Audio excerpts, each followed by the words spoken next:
Nous allons maintenant aborder la méthodologie, c'est-à-dire comment allons-nous nous y prendre pour dérouler cette démarche.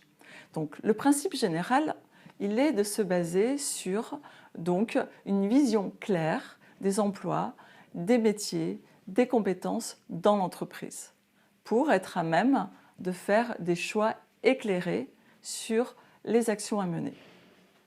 Donc nous allons revenir sur la phase de diagnostic qui donc est la deuxième phase. On a donc la première, on a établi que oui, c'est la GPEC qui répond à la problématique dans l'entreprise. Oui, on a affecté les moyens, les ressources nécessaires à cette démarche. Donc nous passons à la phase diagnostic.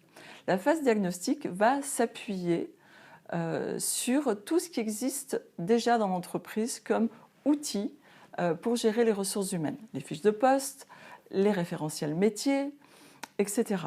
Donc s'ils n'existent pas, eh bien, la première phase va être probablement de les construire, une des premières actions. Donc on va aller explorer les métiers, les emplois, les compétences pour l'ensemble des salariés dans l'entreprise. Donc, on va être sur ce qu'on appelle recenser l'existant.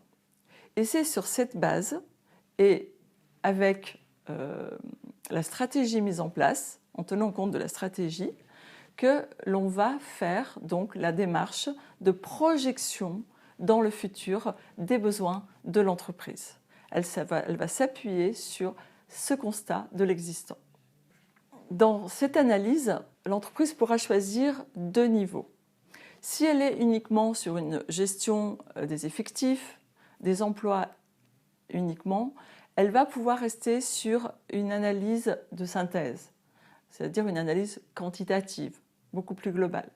Si elle souhaite aller au-delà, il va falloir qu'elle soit sur ce qu'on appelle une analyse qualitative.